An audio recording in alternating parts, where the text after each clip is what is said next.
তারা যারা ব্লগিং করেন কিংবা এসইও নিয়ে কাজ করেন তারা সবচেয়ে বেশি যে প্রবলেমটা ফেস করেন সেটা হচ্ছে কিওয়ার্ড ক্লাস্টারিং। কিওয়ার্ড ক্লাস্টারিং কি সেটা আমি যদি কিছু কথার মাধ্যমে বোঝানোর চেষ্টা করি, সেটা হচ্ছে যে আপনার কাছে অনেকগুলো কিওয়ার্ড আছে, এখন আপনি সেই কিওয়ার্ড গুলোকে ক্যাটাগরাইজ করতে যাচ্ছেন আপনার ব্লগ আর্টিকেলের জন্য কিংবা আপনার ওয়েবসাইটের জন্য। যেমন ধরুন গুগল সার্চ কনসোল থেকে আপনি হিউজ বড় লিস্ট আপনি ডাউনলোড করলেন কিওয়ার্ডসে, এবং সেই কিওয়ার্ডগুলোকে আপনি চাচ্ছেন ক্যাটাগরাইজ করতে। সেই ক্যাটাগরাইজ করে যাতে আপনি আপনার ওয়েবসাইটের জন্য আরেকটু ভালো করে অপটিমাইজ করতে পারেন। ঠিক আছে, আমি আজকের ভিডিওতে দেখানোর চেষ্টা করব যে কিভাবে কিওয়ার্ডগুলোকে, এই যে আমি সবগুলো কিওয়ার্ড গুগল সার্চ কনসোল থেকে ডাউনলোড করেছি এবং এসইএমব্রাশ ব্যবহার করে তার যে সার্চ ভলিউম আছে সেটা বের করে নিয়েছি। এখন এই কিওয়ার্ডগুলোকে কিভাবে ক্লাস্টারাইজ করা যায়, মানে ক্যাটাগরাইজ করা যায়, সেটাই আমি দেখাচ্ছি। প্রথমে আপনি গুগল আসবেন, আসার পর আপনি সার্চ করবেন Google work space market place. ঠিক আছে, আসার পর আপনি এখানে ক্লিক করবেন, একটা ওয়েবসাইট পাবেন গুগলের।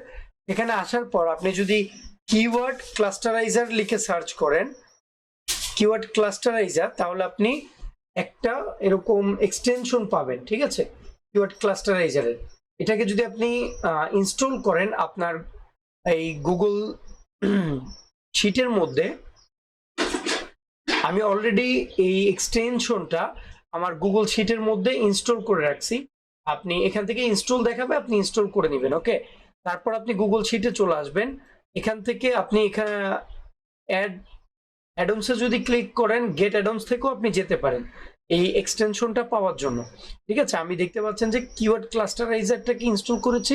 এখন আমি কি করব, এই কিওয়ার্ডস গুলোকে ক্লাস্টারাইজ করব এবং ক্যাটাগরাইজ করব, যাতে করে আমার রাইটারকে আমি সহজে দিতে পারি এবং সে এই কিওয়ার্ডের ক্যাটাগরি ওয়াইজ করে সে তার কন্টেন্ট গুলোকে রাইট করতে পারে স্পেসিফিকলি। তো আমি এক্সটেনশনে ক্লিক করলাম, কিওয়ার্ড ক্লাস্টারাইজারে ক্লিক দিলাম, তারপর রান ক্লাস্টারাইজার এতে ক্লিক করব। সে একটু সময় নেবে, আমাকে কিছু ক্যাটাগরাইজ বানায় দিবে এবং তার পাশাপাশি কিছু ট্যাব করে দিবে। আমরা একটু সময় দিই, সেই কাজ করব। আপনার প্রথম কাজই হবে আপনি যেই শিটটাতে কাজ করবেন সেই শিটের মধ্যে গিয়ে শুধুমাত্র এই এক্সটেনশনটাকে ক্লিক করে দিবেন। ওকে, সে আমাকে বলছে যে তার কাজ শেষ, বলছে keyword ready to be clusterize করার জন্য সে রেডি। এখন আমাকে বলছে select the matrix you want. That mean দেখতে পাচ্ছেন যে আমি শুধুমাত্র কিওয়ার্ড এখানে দেখাচ্ছি, তার পাশাপাশি সার্চ ভলিউমটা রাখতে যাচ্ছি। কারণ আমি যখন রাইটারকে শো করব, যদি সার্চ ভলিউম না থাকে, হতে পারে যে 20, 30, 40, 50, 100 কিওয়ার্ডের সার্চ ভলিউম যেগুলো, সেই কিওয়ার্ড গুলোকে হতে পারে যে রাইটার বেশি গুরুত্ব দিয়ে লিখছে, কিন্তু যেগুলো সার্চ ভলিউম বেশি সেগুলো গুরুত্ব কম দিচ্ছে। তো সেক্ষেত্রে আমি দেখিয়ে দিব ক্লাস্টারাইজারকে যে এই ম্যাট্রিকটা তুমি মাথায় রেখে তারপর কাজ করো। ওকে, আমি নিলাম, আমার সে ক্লাস্টারাইজ করছে। আমি তারপর এখন দেখিয়ে দিব কিভাবে যেই ট্যাবটা সে বানিয়েছে সেই ট্যাবটাতে আসবেন। এটা ছিল আমার মেইন ট্যাব, তার পাশাপাশি সে এই ট্যাবটা বানিয়েছে এক্সটেনশনটা। এখন সে আমাকে বলছে, উপরে লেখা আছে যে তুমি কোন ম্যাট্রিক্সটা চাও সেটাকে তুমি সিলেক্ট করো। আমি বলছি যে আমি সার্চ ভলিউমটা চাই, মানে এই বরাবর যে লাইনটা আছে এই লাইনটাকে আমি চাচ্ছি, মানে সার্চ ভলিউম কিওয়ার্ড অনুযায়ী। ঠিক আছে, এখন আবার আমি কি করব, এক্সটেনশনটাতে ক্লিক করে কাস্টমাইজ দ্য রান ক্লাস্টারাইজার এটাতে ক্লিক করার পর সেই ম্যাট্রিকটা সহ রেখে এই কিওয়ার্ড গুলোকে কাস্টারাইজ করবে এবং এখানে 3টা ট্যাব তৈরি করবে।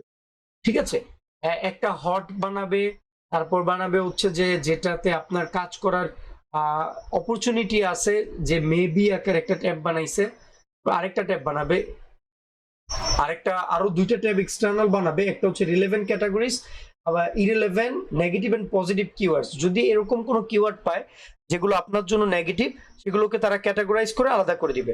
আপনি এখানে দেখতে পাচ্ছেন হট, মেবি, কোল্ড।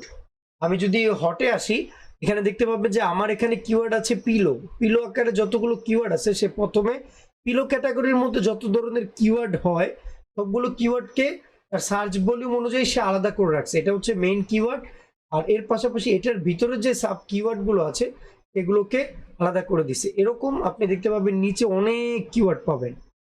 ওকে, যতগুলো ক্যাটাগরি করা যায় সবগুলো আপনি এখানে পাবেন। আর যদি মনে হয় যে আপনার এই কিওয়ার্ড এক্সটেনশনটা কিভাবে কাজ করে আপনি শিখতে চান, তাহলে উপরে যে ইউটিউবের আইকনটা দেখতে পাচ্ছেন, এখানে যদি আপনি ক্লিক করেন তাহলে তাদের একটি প্লেলিস্ট পাবেন।